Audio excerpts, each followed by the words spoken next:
Hello दोस्तों, हमारे video में आपका स्वागत है। दी स्टोरी चैम्बर चैनल को सब्सक्राइब, लाइक, शेयर ज़रूर करना।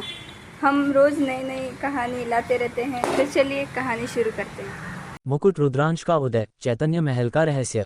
गुप्त कक्ष में एक आकृति हवा में पद्मासन लगाए बैठी थी। ये चैतन्य महल के रक्षक की आकृति थी। जैसे ही रुद्रांश ने प्रवेश किया, वह आकृति प्रकाश की एक किरण में बदल गई और रुद्रांश की बाहों के बीच की जगह में समा गई। तुरंत ही रुद्रांश के मन में एक संदेश उभरा। चैतन्य सूत्र। रुद्रांश ने बुदबुदाया। ये जानकारी चैतन्य सूत्र का उत्तरार्ध भाग थी। इसमें चैतन्य सूत्र के विकास, महाशक्तियों की एक श्रृंखला और विभिन्न नियमों के संयोजन का विवरण था। उनमें अव्यवस्था नियम मुख्य थे। रुद्रांश ध्यान लगाकर बैठ गया और इसका विस्तार से बोध करने लगा।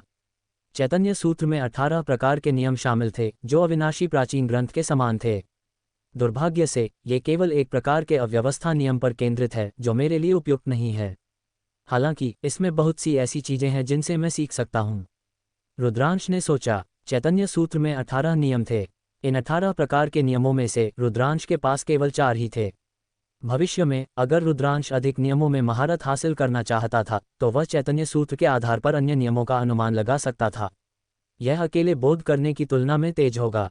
साथ ही रुद्रांश अपने शत्रुओं से लड़ने के साधन बढ़ाने के लिए कुछ दिव्य क्षमताओं का अभ्यास करने की कोशिश कर सकता था।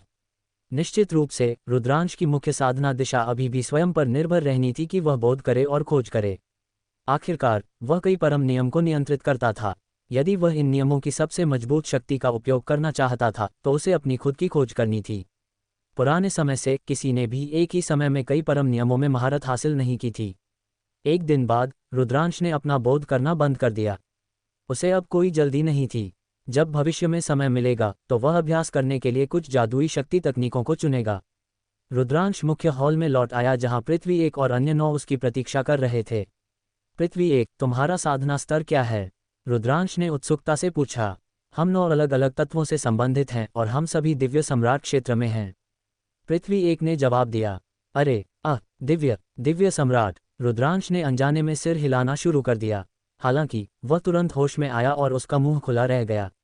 वह दंग रह गया। पृथ्वी एक, स्वर्ण एक, वन एक, कुल 9 लोग थे और वे सभी कठपुतलियों के रूप में थे। रुद्रांश ने पहले सोचा था कि पृथ्वी एक और बाकी लोग महान सम्राट क्षेत्र में हो सकते हैं। उसने ये भी सोचा था कि वे चरम महान सम्राट हो सकते हैं। हालांकि उसने कभी उम्मीद नहीं की थी कि वे सभी दिव्य सम्राट क्षेत्र में थे। 9 दिव्य सम्राट, ये किस तरह की भयावह शक्ति थी? चैतन्य महल हुनयुवान संप्रदाय के 9 महान महलों में से केवल एक था। भले ही चैतन्य रक्षक अत्यंत शक्तिशाली था, फिर भी 9 दिव्य सम्राट क्षेत्र के कठपुतलियों को देखकर यह चौंकाने वाला था। इससे ये पता चलता था कि अपने चरम पर हुनयुवान संप्रदाय की ताकत कितनी चौंकाने वाली थी। हा, अच्छा है, ये बहुत अच्छा है। रुद्रांश बहुत खुश था। पृथ्वी एक और बाकी लोगों की मदद से वह ऐसे था जैसे किसी बाग के पंख लग गए हों। चैतन्य महल, क्या तुम्हारे अलावा कोई और भी है? रुद्रांश ने फिर पूछा। हाँ, लेकिन वे सभी कठपुतलियां हैं। हम 9 तत्वों में से प्रत्येक में 1000 हैं। हमारे नाम 1 से लेकर 1000 तक हैं, मार्शल सुप्रीम क्षेत्र से लेकर दिव्य सम्राट क्षेत्र तक, पृथ्वी एक ने कहा। रुद्रांश ने सिर हिलाया। उस समय पृथ्वी एक ने पृथ्वी 1000 को देवखंड भूमि तक उसका पीछा करने के लिए भेजा था। अब भी पृथ्वी 1000 देवखंड भूमि की रक्षा कर रहा था। बुजुर्गों, मैं पहले वापस जाता हूँ। मुझे एक काम है जिसमें आपकी मदद की ज़रूरत है। कुछ दिनों में मैं ताइकिंग स्वर्ग क्षेत्र के मध्य क्षेत्र में लालन परिवार के पास जाऊंगा। रुद्रांश ने उन्हें लालन परिवार के बारे में बताया और मदद के लिए पृथ्वी एक और बाकी लोगों को आमंत्रित किया। पृथ्वी एक और बाकी लोग स्वाभाविक रूप से सहमत हो गए। रुद्रांश बहुत खुश था। पृथ्वी एक और बाकी लोगों के साथ उसकी मदद करने के लिए वह इस बार लालन परिवार को निश्चित रूप से कीमत चुकाने पर मजबूर कर देगा।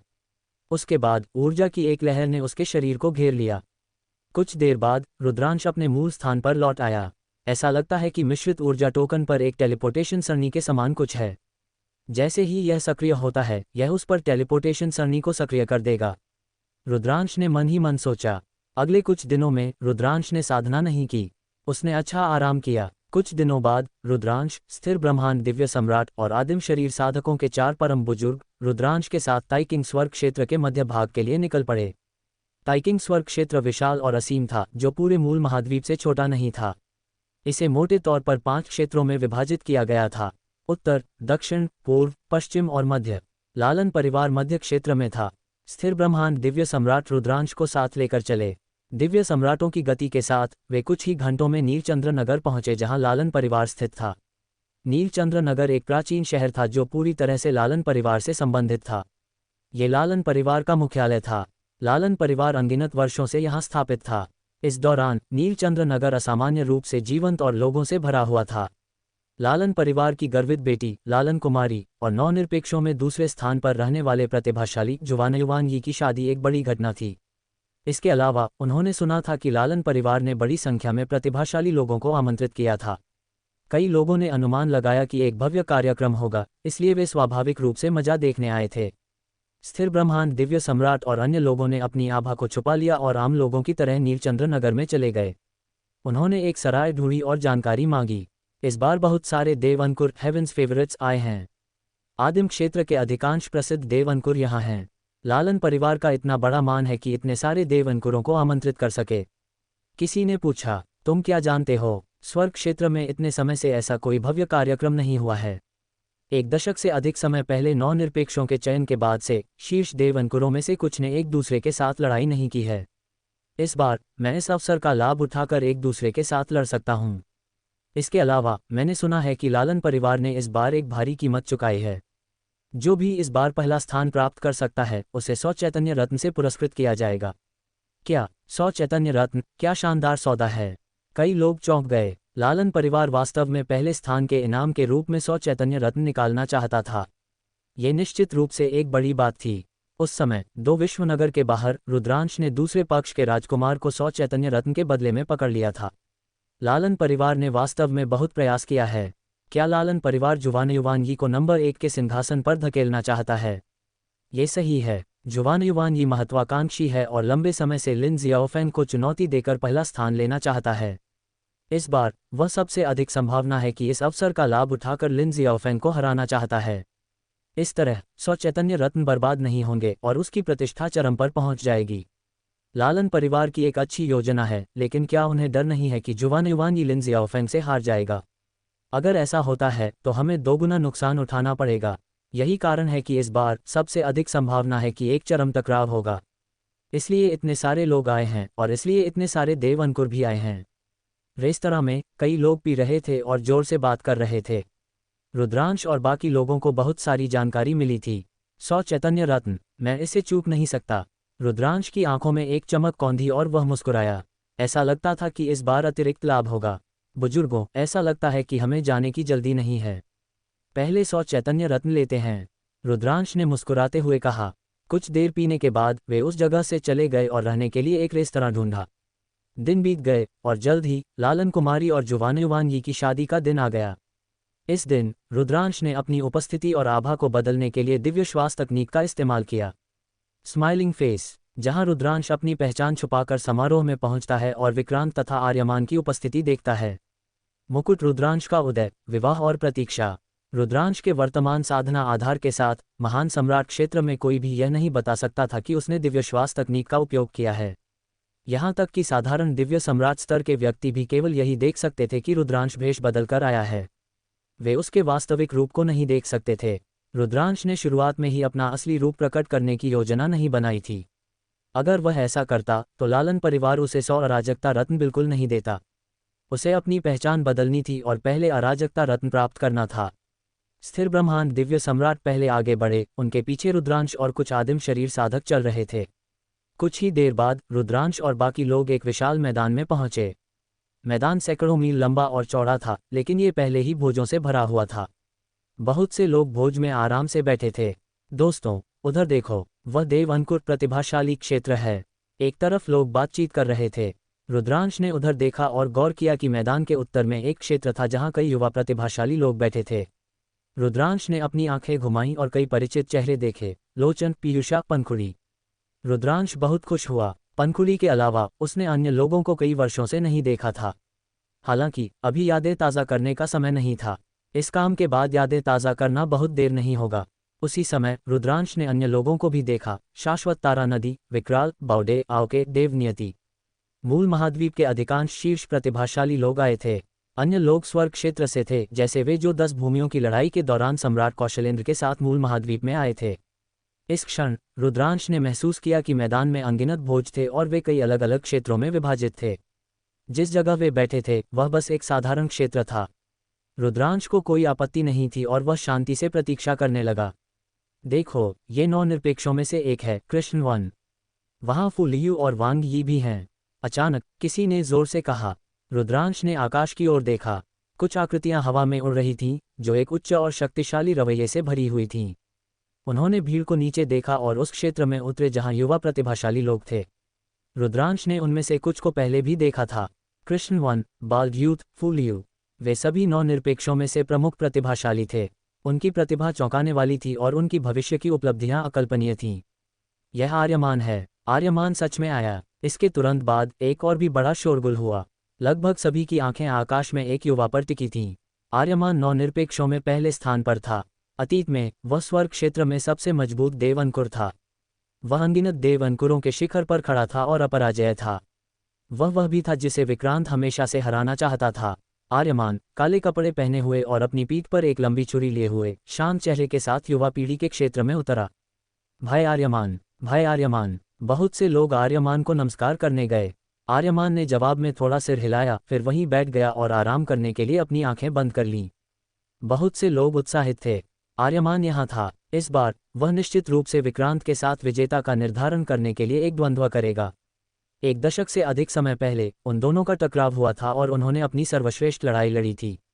अंत में आर्यमान जीता था और विक्रांत को हराया था। विक्रांत हमेशा आर्यमान को हराकर यह साबित करना चाहता था कि वह दुनिया में सबसे अच्छा है। इस बार लालन परिवार ने इतने सारे लोगों को जुटाया था और विक्रांत को शिखर पर धकेलने के लिए वास्तव में 100 अराजकता रत्न निकाले थे। उन्हें बहुत आत्मविश्वास था, इसलिए बहुत से लोग जानना चाहते थे कि इस बार कौन जीतेगा। यामिनी परिवार के दिव्य सम्राट का आगमन हुआ है। लोहिताश परिवार के दिव्य सम्राट का आगमन हुआ है। विशाल विस्तार हॉल के स्वामी आ चुके हैं। इस समय आवाज़ें पूरे क्षेत्र में फैल गईं। हर कोई शांत हो गया। दिव्य सम्राट का आगमन हुआ और सभी जीवित प्राणी शांत थे। आकाश में कई आकृतियां हवा में कदम रखते हुए आईं। पूर्व से यामिनी परिवार के दिव्य सम्राट यामिनी परिवार के विशेषज्ञों का नेतृत्व कर रहे थे। पश्चिम से लोहिताश परिवार के दिव्य सम्राट अपने विशेषज्ञों के साथ पहुंचे। ये दिव्य सम्राट और उनके साथ आए शक्तिशाली लोग सबसे उत्तरी क्षेत्र में उतरे। वह अति विशिष्ट क्षेत्र था और केवल उच्च स्थिति वाले ही वहां बैठ सकते थे। ये शक्तियां सभी लालन परिवार के साथ अच्छे संबंध रखती थीं। उदाहरण के लिए यामिनी परिवार और लोहिताश परिवार सभी विवाह से लालन परिवार से संबंधित थे। उसके बाद अधिक से अधिक शक्तिशाली ताकतें उतरीं। उनमें से कुछ ने एक दिव्य सम्राट को भी भेजा था। इस समय के दौरान विदेशी जातियों ने पीछे हटकर फिर से हमला नहीं किया था। यही वजह थी कि इन दिव्य सम्राटों के पास यहाँ आने का समय था। हाँ, आप सभी के आने के लिए धन्यवाद। मुझे अफसोस है कि मैं स्वागत के लिए बाहर नहीं आया। इस समय एक जोरदार हंसी सुनी गई। फिर नीलचंद्र नगर की गहराई से लोगों का एक समूह उड़कर आया। समूह का नेतृत्व लालन परिवार के मुखिया लालन देव कर रहे थे, जो एक दिव्य सम्राट स्तर के शक्तिशाली व्यक्ति थे। लालन देव के पीछे लालन परिवार के बड़ी संख्या में विशेषज्ञ थे। उनमें लालन यून भी चौंकाने वाले रूप से उनके बीच था। लालन देव के बगल में 2 युवक और युवती थे जिन्होंने बहुत से लोगों का ध्यान आकर्षित किया। वे दिन के मुख्य पात्र थे, लालन कुमारी और विक्रांत, 9 निरपेक्षों में से 2। भाई लालन, बधाई हो। लालन परिवार को दामाद मिलने पर बधाई। यामिनी परिवार के दिव्य सम्राट और अन्य लोग बधाई देने के लिए खड़े हुए। बहुत धन्यवाद। आप सभी कृपया बैठ जाएं।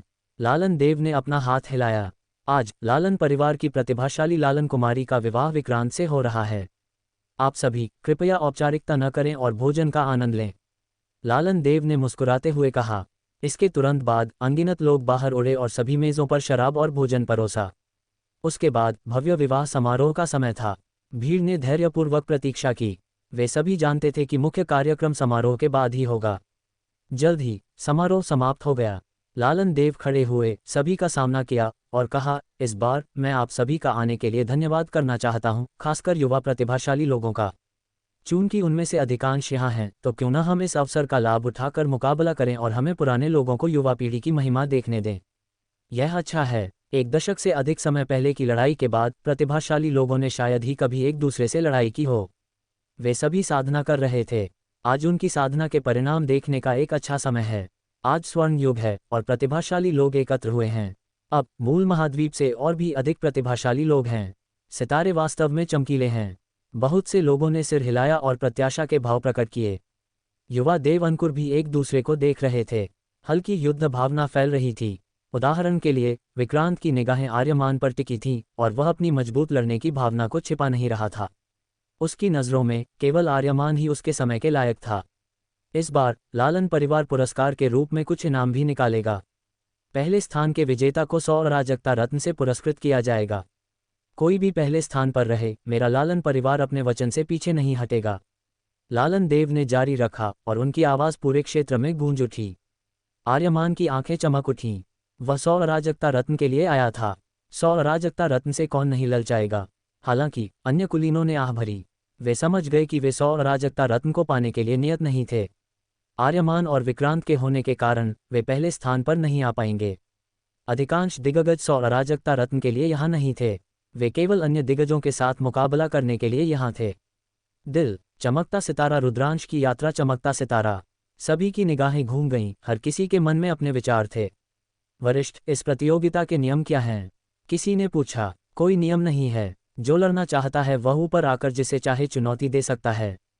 कोई नियम नहीं है, यह एक खुली लड़ाई है, लालन देव ने मुस्कुराते हुए समझाया। फिर उन्होंने हाथ हिलाया और चौक के बीच में एक विशाल अखाड़ा युद्ध मंच प्रकट हुआ। चौक के बीच में कोई बोझ नहीं था। ये स्पष्ट था कि यह मुकाबला अभ्यास स्पारिंग के लिए था। अब कौन सबसे पहले लड़ेगा?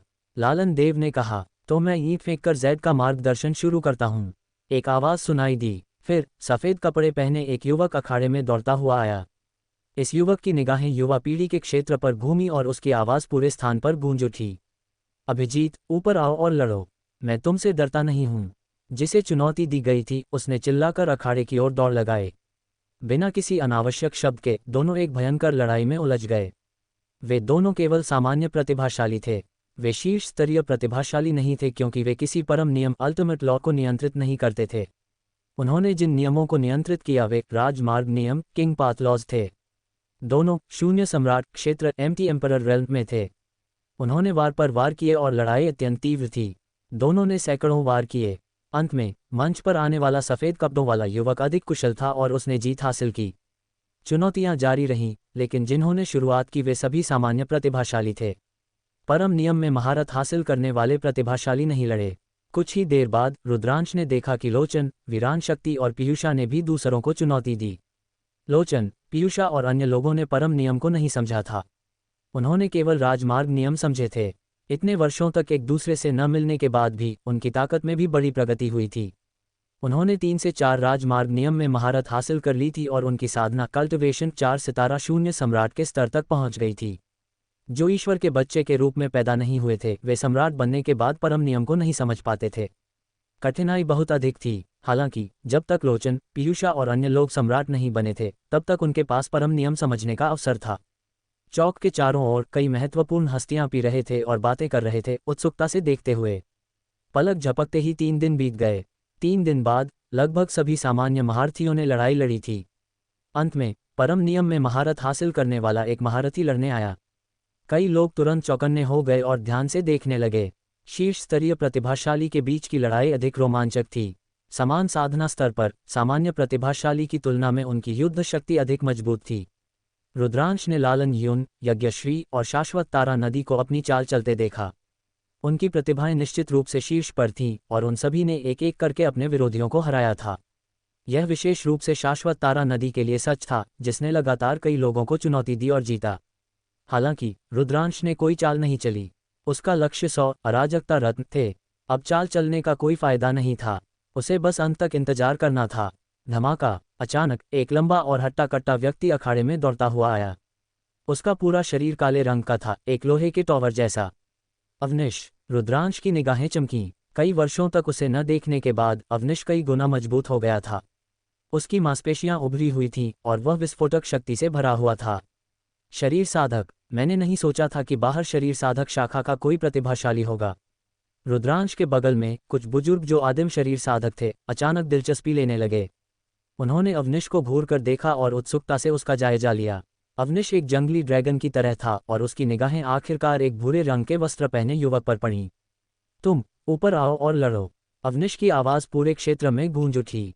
भूरे रंग का वस्त्र पहने युवक वही था जो दिव्य सम्राट कौशलेंद्र के साथ आदिम क्षेत्र प्राइमोर्डियल रेल्म में आया था।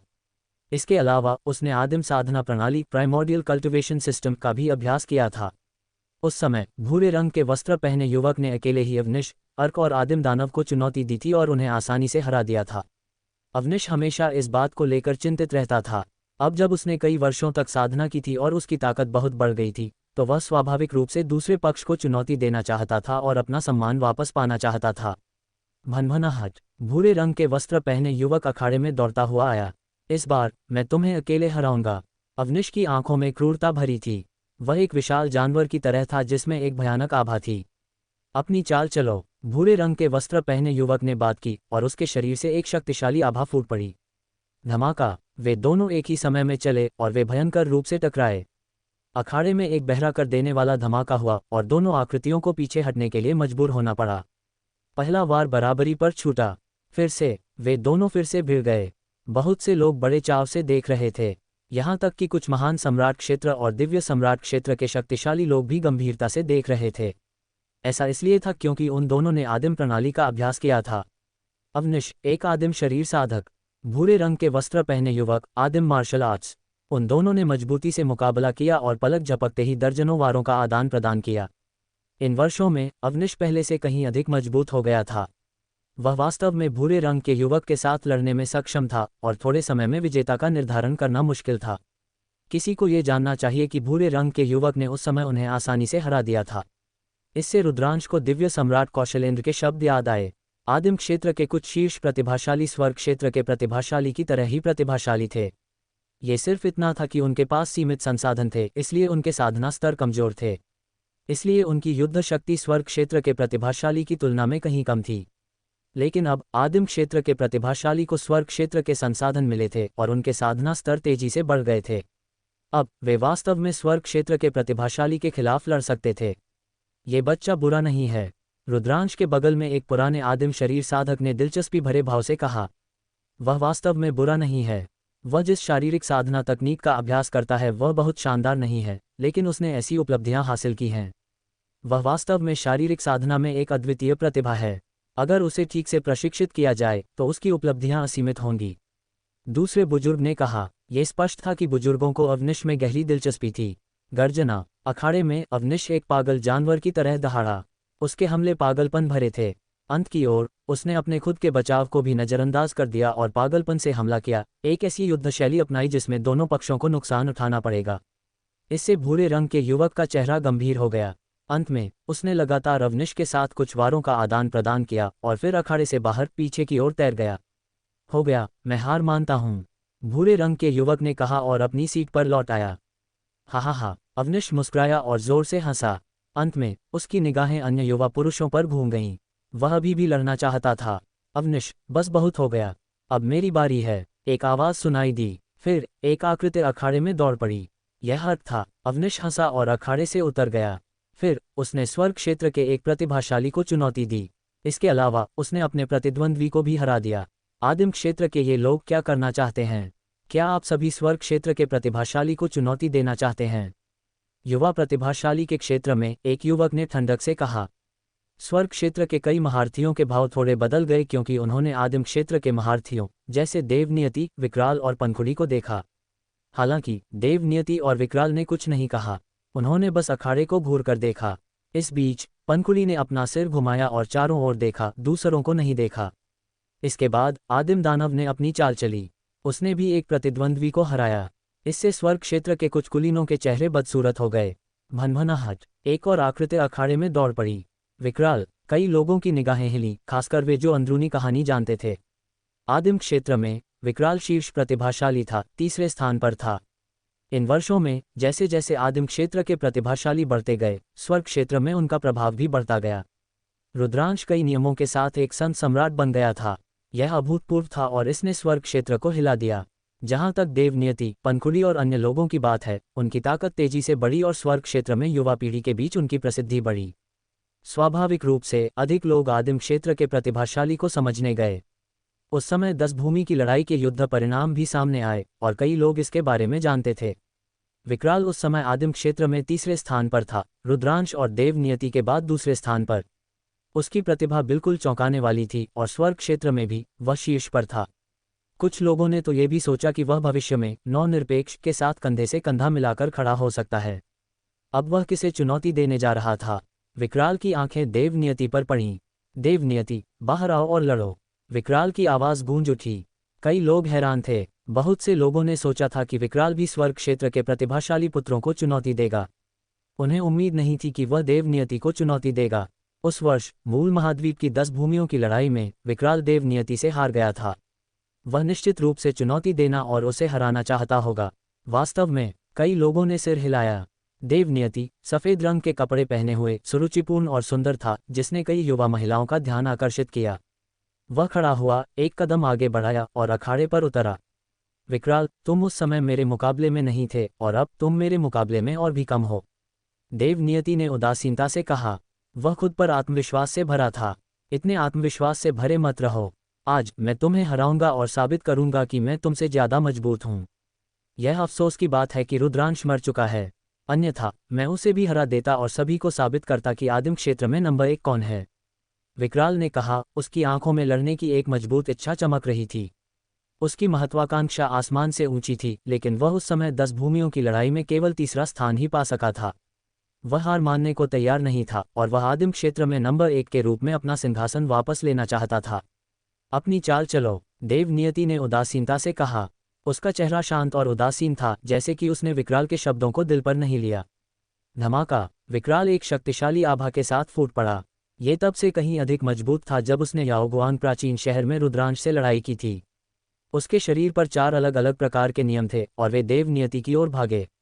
अराजकता नियमों के साथ नेता के रूप में 4 अलग अलग प्रकार के नियमों ने एक भयानक महाशक्ति का गठन किया। धमाका! विकराल ने एक मुक्का मारा और अराजकता के पहाड़ देवनियति पर दब गए। देवनियति के शरीर से एक चकाचौंध भरी सफ़ेद रोशनी फैल गई। उसने एक उंगली उठाई और एक उज्ज्वल प्रकाश फूट पड़ा, उन पहाड़ों की ओर विस्फोट करते हुए। धमाका! धमाका! धमाका! देवनियति द्वारा बनाए गए पहाड़ अलग हो गए और फट गए। हार! फिर देवनियति ने अचानक एक कदम आगे बढ़ाया और अपनी उंगली से नीचे दबाया। धमाका! एक भयानक दबाव विकराल पर पड़ा। उसी समय एक उज्ज्वल प्रकाश एक तूफानी समुद्र की तरह विकराल की ओर फैल गया। ये भी एक भयानक दिव्य क्षमता थी। भाग्य के नियमों को मुख्य स्रोत के रूप में और अन्य नियमों के अलावा शक्ति आश्चर्यजनक थी। विकराल दहाड़ा क्योंकि उसने अपनी सारी ताकत जारी कर दी और पागलपन से हमला किया। हालांकि उसके हमले स्वर्ग इच्छा उंगली से निकलने वाली रोशनी से लगातार चकनाचूर और विघटित हो रहे थे। अंत में उन रोशनी की किरणों ने विकराल को मारा। विकराल का शरीर हिंसक रूप से कांप उठा और वह मंच से बाहर फेंक दिए जाने पर खून का एक बड़ा घूंट थूकने लगा। पूरा स्थल शांत हो गया। बहुत से लोगों ने देवनियति को सदमे में देखा, खासकर आदिम क्षेत्र के प्रतिभाशाली पुत्रों को। वे सबसे ज्यादा हैरान थे। देवनियति की ताकत बहुत भयानक थी। उसने वास्तव में कुछ ही वारों में विकराल को हरा दिया था। उस समय आदिम क्षेत्र की 10 भूमियों की लड़ाई के दौरान देवनियति को विकराल को हराने के लिए कई वारों का उपयोग करना पड़ा था। उसने विकराल को हराने के लिए अपने अंतिम चाल का भी इस्तेमाल किया था, लेकिन अब उसने आसानी से विकराल को हरा दिया था। जाहिर है, देवनियति की सुधार गति ने विकराल की तुलना में कहीं अधिक वृद्धि की थी। नहीं, यह असंभव है। हवा में खड़े होकर विकराल नुकसान में था, स्पष्ट रूप से ये सब स्वीकार करने में असमर्थ था। इस बार वह देवनियति को हराना चाहता था और सभी को साबित करना चाहता था कि वह आदिम क्षेत्र में नंबर 1 है। हालांकि अंतिम परिणाम यह था कि उसे कुचलने वाली हार का सामना करना पड़ा था। इसके अलावा ये केवल कुछ ही वार थे और वह बुरी तरह से हार गया था। उसकी ताकत देवनियति से बहुत दूर थी। विकराल, तुम बहुत कमजोर हो, देवनियति ने उदासीनता से कहा। उसके शब्दों के कारण विकराल ने खून का एक और घूंट थूका और उसका शरीर हिल गया। फिर देवनियति ने उसे देखना बंद कर दिया और अन्य युवा प्रतिभाशाली की ओर देखा। जब देवनियति की निगाहें उन पर घूमी तो नौनिरपेक्ष को छोड़कर अन्य युवा पुरुषों के चेहरे सभी बदल गए। अभी अभी हुए हमले से देवनियति की ताकत बस अथाह थी। कोई नहीं जानता था कि वह किस स्तर तक पहुंच गया था। वह आगे किसे चुनौती देगा। अंत में स्वर्गीय जनरल की आंखें युवा पुरुषों में से एक पर पड़ीं। ऑर्योमेग, वह हमेशा स्वर्ग क्षेत्र की युवा पीढ़ी के बीच सबसे मजबूत शून्य सम्राट के रूप में जाना जाता था। बेशक जब से रुद्रांश सत्ता में आया, वह अब सबसे मजबूत शून्य सम्राट नहीं रहा। उस समय जब रुद्रांश एक शून्य सम्राट बना तो उसने उसे एक ही भाले से हरा दिया था। क्या देवनियति ऑर्योमेग को चुनौती देने जा रहा था? ऑर्योमेग, बाहर आओ और लड़ो। जैसा कि उम्मीद थी, देव नियति की आवाज़ सुनाई दी। तुम खुद को ज्यादा आंक रहे हो, आर्य मेघ ने ठंडक से कहा। उसने एक कदम आगे बढ़ाया और अखाड़े पर दिखाई दिया। उसकी आंखों में एक तीखी रोशनी चमकी। उस समय उसे रुद्रांश के हाथों कुचलने वाली हार का सामना करना पड़ा था और उसकी प्रतिष्ठा बहुत कम हो गई थी। इसलिए आदिम क्षेत्र के प्रतिभाशाली जो रुद्रांश के समान थे के बारे में उसकी अच्छी राय नहीं थी। अब देव नियति वास्तव में उसे फिर से चुनौती देना चाहता था। वह देव नियति को एक अविस्मरणीय सबक सिखाएगा। धमाका! देव नियति ने एक कदम आगे बढ़ाया और उसका शरीर एक चौंकाने वाली रोशनी के साथ फूट पड़ा। इसके बाद उसने अपनी उंगली से इशारा किया। एक चकाचौंध भरी रोशनी आर्य मेघ की ओर चली गई। दिव्य हथियार मुहर तकनीक, स्वर्ग की इच्छा। आर्य मेघ चिल्लाया क्योंकि उसने जल्दी से अपने हाथों से एक मुहर बनाई। एक विशाल टॉवर का गठन हुआ और देव नियति पर दब गया। धमाका! विशाल टॉवर और स्वर्ग इच्छा उंगली से रोशनी आपस में टकराई जिससे एक चौंकाने वाला विस्फोट हुआ। उसके बाद आर्य मेघ द्वारा गठित विशाल टॉवर पागलपन से हिलने लगा। इसमें एक टूटने वाली आवाज़ निकली और ये दरारों से ढका हुआ था। आर्य मेघ का भाव बदल गया। उसके हाथों ने जल्दी से एक मुहर बनाई और एक फूलदान दिखाई दिया। फूलदान के मुंह से बड़ी मात्रा में तलवार क्यूई स्वॉर्ड चीख थूका गया। फिर एक और कृपाण दिखाई दिया और देव नियति की ओर कटा। भाग्य की नदी। इस क्षण देव नियति ने अपनी अंतिम चाल भाग्य की नदी का उपयोग किया। वह भाग्य की नदी में खड़ा था जैसे कि वह अमर था और भाग्य को नियंत्रित कर सकता था। देव नियति की चाल पहले से कहीं अधिक मजबूत थी। उस समय ये केवल भाग्य का एक ही नियम था, लेकिन अब इसमें अन्य नियमों को जोड़ा गया था और इसकी शक्ति आश्चर्यजनक थी। धमाका! धमाका! धमाका! देव नियति और आर्य मेघ एक तीव्र लड़ाई में लगे हुए थे। उन दोनों ने अपनी अपनी तकनीकों और अंतिम चालों का इस्तेमाल किया, लगातार टकराते रहे। युद्ध मंच पर सभी प्रकार के हथियार चारों ओर उड़ गए और सभी प्रकार की रोशनी फूट पड़ी। दिजी नियति का महासंग्राम। दिजी पलक झपकते ही देव नियति और आर्य मेघ ने दर्जनों वारों का आदान प्रदान कर लिया था। इस क्षण देव नियति वास्तव में हावी होने लगा था। देव नियति, कितनी भयानक युद्ध शक्ति! वह वास्तव में आर्य मेघ को दबा सकता है।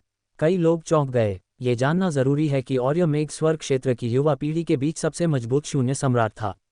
उस समय हालांकि वह रुद्रांश से हार गया था, ये केवल इसलिए था क्योंकि रुद्रांश बहुत ही विलक्षण था, न कि इसलिए कि आर्य मेघ कमजोर था। और अब देव नियति भी आर्य मेघ को दबाने में सक्षम था। देव नियति, जैसा कि आदिम क्षेत्र के दूसरे स्थान के प्रतिभाशाली से उम्मीद थी, वह बहुत चौंकाने वाला है और उसकी प्रतिभा भयानक है। ये सही है। अगर आदिम क्षेत्र में एक और भी असामान्य रुद्रांश पैदा नहीं हुआ होता तो वह अजेय होता। भाग्य के नियम, उनमें से हर एक असामान्य है। एक बार जब वे बढ़ते हैं तो उनकी उपलब्धियां असीमित होंगी। आसपास चर्चा की आवाज़ों से भर गया। कई लोगों ने आह भरी। देव नियति की प्रतिभा भयानक थी। भविष्य में वह निश्चित रूप से नौनिरपेक्षों के साथ कंधे से कंधा मिलाकर खड़ा हो पाएगा और कुछ नौनिरपेक्षों से भी आगे निकल जाएगा। हालांकि हर किसी ने तुरंत रुद्रांश के बारे में सोचा। हालांकि देव नियति मजबूत था, फिर भी वह रुद्रांश से दबा हुआ था। सभी ने आह भरी। ऐसा नहीं था कि देव नियति मजबूत नहीं था, बल्कि रुद्रांश बहुत ही असामान्य था और उसे सामान्य ज्ञान से नहीं समझा जा सकता था। 11 आर्य मेघ ने गुस्से में दहाड़ा। उसे वास्तव में देव नियति द्वारा दबाया जा रहा था। वह इसे स्वीकार करने को तैयार नहीं था और अपनी पूरी ताकत के साथ फूटना चाहता था। उसने पागलपन से हमला किया, स्थिति को पलटना चाहता था। उसने सभी प्रकार के दिव्य हथियार बनाए और देव नियति पर हमला किया। दुर्भाग्य से देव नियति के हमले के तहत ये दिव्य हथियार लगातार फटते और चकनाचूर होते रहे। देव नियति जितना अधिक लड़ा उतना ही मजबूत होता गया। उसका लाभ लगातार बढ़ता गया और उसने आर्य मेघ को पूरी तरह से दबा दिया। धमाका! अंत में आर्य मेघ को हवा में फेंक दिया गया। वह खून का एक बड़ा घूंट फूंकते हुए युद्ध मंच से बाहर फेंक दिया गया और जमीन पर बुरी तरह से गिरा। आर्य मेघ हार गया था। स्वर्ग के इस प्रतिभाशाली, जिसे नंबर 1 शून्य सम्राट के रूप में जाना जाता था, को एक बार फिर हार का सामना करना पड़ा था। कितनी शक्तिशाली शक्ति! आदिम क्षेत्र ने वास्तव में कुछ प्रतिभाशाली पैदा किए हैं। रुद्रांश को छोड़कर देव नियति शून्य सम्राटों में सबसे मजबूत होना चाहिए। हाँ, शून्य सम्राटों में कोई भी उसका मुकाबला नहीं कर सकता। कई लोग चर्चा कर रहे थे कि देव नियति की प्रतिष्ठा अपने चरम पर पहुंच गई थी। कुछ नौनिरपेक्षों ने गंभीर भाव से देव नियति को देखा। जब देव नियति भविष्य में एक सच्चा सम्राट बनेगा तो वह निश्चित रूप से उनके लिए एक बड़ा खतरा होगा। हालांकि विक्रांत और आर्यमान की आंखें शांत थीं और उनमें महान आत्मविश्वास झलक रहा था। देव नियति ने चुनौती जारी नहीं रखी। उसने युद्ध मंच छोड़ दिया और अपनी सीट पर लौट आया। अब ये नौनिरपेक्षों के बीच की लड़ाई का समय है। कई लोगों ने अपने मन में सोचा और अधिक से अधिक उत्सुक हो गए। हालांकि इस क्षण एक छोटी सी आकृति एक झटके में युद्ध मंच पर दिखाई दी। वह एक समय स्थान आत्मा चूहा है। कई लोगों की आंखें हिल गईं। पनखुड़ी, रुद्रांश के होंठों के कोने मुस्कुरा उठे। पनखुड़ी अब चाल चलने वाली थी। उसे पनखुड़ी को कार्रवाई में देखे हुए कई साल हो गए थे। रुद्रांश देखना चाहता था कि पनखुड़ी की युद्ध शक्ति कितनी मजबूत हो गई है। शीर्ष 10 युद्ध पशुओं में अद्भुत प्रतिभा थी। अब जब उन्हें स्वर्ग क्षेत्र के एक शक्तिशाली व्यक्ति से मार्गदर्शन मिला था तो उनकी प्रगति निश्चित रूप से अद्भुत होगी। पनखुड़ी की निगाहें चारों ओर घूमी और अंत में शाश्वत तारा नदी और विकराल पर टिकीं। तुम दोनों ऊपर आओ, मैं तुम्हें एकजुट होने दूंगी। ची, पनखुड़ी ने अपने होंठ सिकुड़े और कुरकुरी आवाज पूरे क्षेत्र में गूंज उठी। ये वास्तव में तारा नदी और विकराल को चुनौती देने जा रहा है। रुद्रांश मुस्कुराया। शाश्वत तारा नदी और विकराल का रुद्रांश के प्रति द्वेष था। अतीत में वे रुद्रांश को निशाना बना रहे थे। पनखुड़ी को स्वाभाविक रूप से यह याद था। शाश्वत तारा नदी और विकराल के भाव बदसूरत हो गए। मैं अकेले ही तुमसे निपटने के लिए काफी हूं, जिसे मैंने उस समय हराया था। 2 लोगों की क्या जरूरत है? विकराल ने उदासीनता से कहा और युद्ध मंच पर दौड़ पड़ा। तुम नहीं कर सकते, मैं तुम्हें एक ही वार में हरा दूंगी। उसने उदासीनता से सिकुड़ा, तिरस्कार का भाव प्रकट करते हुए। हा, मुझे एक ही वार में हरा दूंगी। हास्यास्पद, बस हास्यास्पद। विकराल पागलपन से हंसा। पनखुड़ी ने वास्तव में कहा कि वह उसे एक ही वार में हराना चाहती है। वह तो देव नियति को भी संतुष्ट नहीं कर सका। वह खुद को क्या समझती है? क्या मजाक है? तुम पहला वार करो, मैं तुम्हें पहला वार करने दूंगी, अन्यथा तुम्हें फिर कभी मौका नहीं मिलेगा। ची, पनखुड़ी ने कहा, जैसे कि उसे विकराल की परवाह ही नहीं थी। विकराल भड़क उठा, तो मैं तुम्हारी इच्छा पूरी करूंगा। विकराल चिल्लाया और पनखुड़ी की ओर दौड़ा। उसी समय उसने अपनी सबसे मजबूत युद्ध शक्ति जारी की। विकराल ने समय स्थान आत्मा चूहे के सामने लापरवाह होने की हिम्मत नहीं की। उसने अपने पहले हमले में अपनी सबसे मजबूत युद्ध शक्ति का इस्तेमाल किया। वह सभी प्रकार के नियमों से घिरा हुआ था क्योंकि वह पनखुड़ी की ओर भागा। हालांकि जब वह आधे रास्ते में था तो उसका शरीर हवा के बीच में जम गया। उसके शरीर को ढंकने वाले विभिन्न नियम बिना किसी निशान के गायब हो गए। विकराल का भाव बुरी तरह से बदल गया। एक उग्र दहाड़ के साथ उसने एक बार फिर नियमों को नियंत्रित किया, लेकिन जैसे ही नियम दिखाई दिए वे गायब हो गए। समय का नियम, ये समय का नियम है। समय के नियमों का उपयोग करके समय की शक्ति को नियंत्रित करना, समय के माध्यम से यात्रा करना, उस क्षण में वापस लौटना जब दूसरे पक्ष ने किसी भी नियम का उपयोग नहीं किया था। इसलिए जैसे ही विकराल के नियम निकले वे गायब हो गए। कितना भयानक! कई लोगों ने चाल को देखा और चौंक गए। ये पहले से ही समय की शक्ति को जुटा रहा था। वह केवल एक शून्य सम्राट था, लेकिन वह ये कर सकता था।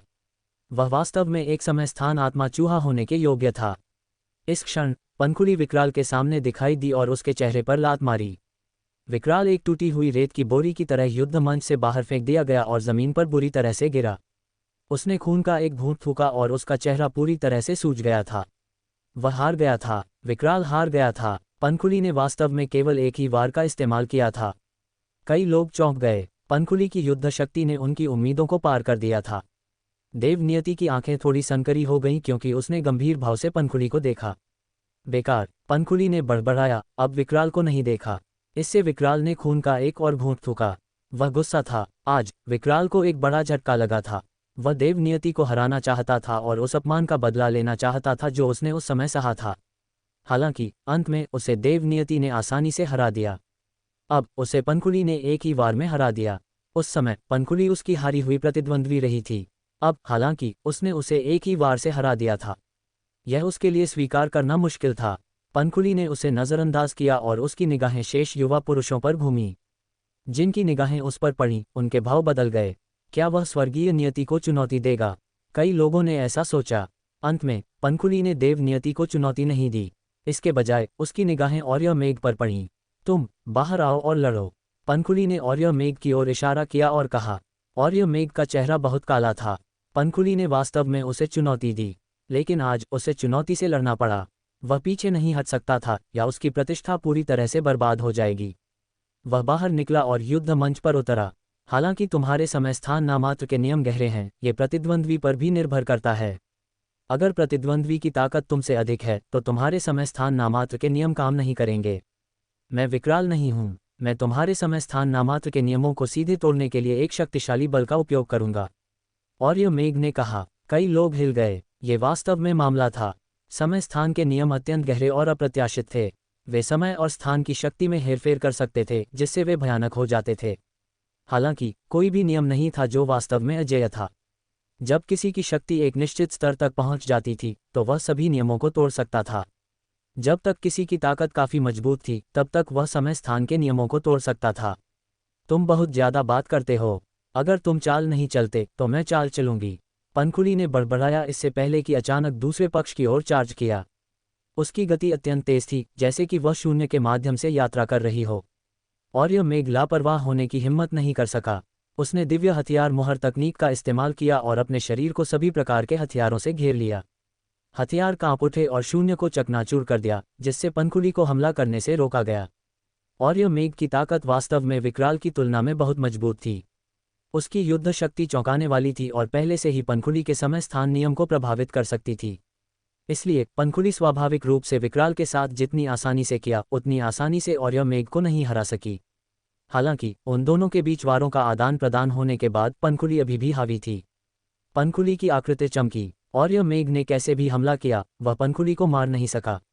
वास्तव में पंखुड़ी के समय स्थान नियमों के प्रभाव में और यह मेघ की गति काफी धीमी हो गई थी। जिस गति से वह दिव्य हथियार मुहर बना सकता था वह भी काफी धीमी हो गई थी। दर्जनों वारों के बाद उसे पंखुड़ी द्वारा फेंक दिया गया और वह बुरी तरह से घायल हो गया। और यह मेघ फिर से हार गया था। वह इतना गुस्से में था कि खून की उल्टी करना चाहता था। उसे आज लगातार 2 हार का सामना करना पड़ा था, दोनों आदिम क्षेत्र के कुलीनों के हाथों। समय स्थान आत्मा चूहे की प्रतिभा वास्तव में अद्भुत है। केवल कुछ ही साल हुए हैं और यह पहले ही इस स्तर तक पहुंच चुका है। ये स्वाभाविक है। शीर्ष 10 जानवर सभी परिपक्व होने पर चरम विशेषज्ञ होंगे। आप लोगों को समय स्थान आत्मा चूहे की युद्ध शक्ति के बारे में देव नियति की तुलना में क्या लगता है? कहना मुश्किल है। मुझे लगता है कि समय स्थान आत्मा चूहा मजबूत है। जरूरी नहीं। कई लोगों ने जोर शोर से चर्चा की। जबकि वे चौंक गए थे, वे देव नियति की तुलना पंखुड़ी से किए बिना नहीं रह सके। उन दोनों ने और यह मेघ को हराया था। ये कहा जा सकता है कि वे शून्य सम्राट क्षेत्र के चरम पर खड़े थे। हालांकि कौन मजबूत था इसकी तुलना करना वास्तव में मुश्किल था। नियमों के संदर्भ में भाग्य के नियम वास्तव में मजबूत थे, समय स्थान के नियमों से भी अधिक मजबूत थे। हालांकि एक नियम इस बात पर भी निर्भर करता था कि उसका उपयोग कौन कर रहा था। समय स्थान आत्मा चूहा समय स्थान नियमों को नियंत्रित करने की क्षमता के साथ पैदा हुआ था। कोई भी जीवित प्राणी समय स्थान नियमों के उपयोग में समय स्थान आत्मा चूहे की तुलना नहीं कर सकता था। वे तथाकथित ईश्वर के पुत्र समय और स्थान के नियमों को नियंत्रित कर सकते थे, लेकिन वे नियमों के उपयोग में समय स्थान आत्मा चूहे से बहुत कम थे। इसलिए ये कहना मुश्किल था कि कौन जीतेगा।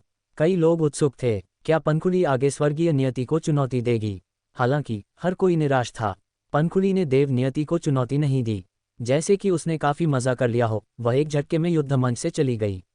पंखुड़ी के गायब होने के बाद शून्य सम्राट क्षेत्र में कोई भी चुनौती देने के लिए ऊपर नहीं गया। कई लोगों ने प्रत्याशा के भाव प्रकट किए। आगे यह मुख्य घटना थी, नौ निरपेक्षों के बीच की लड़ाई। इस बार इतने सारे लोगों के आने का कारण नौ निरपेक्षों के बीच की लड़ाई देखना था।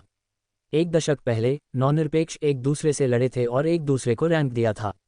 पिछले 10 वर्षों में नौ निरपेक्ष शायद ही कभी लड़े थे।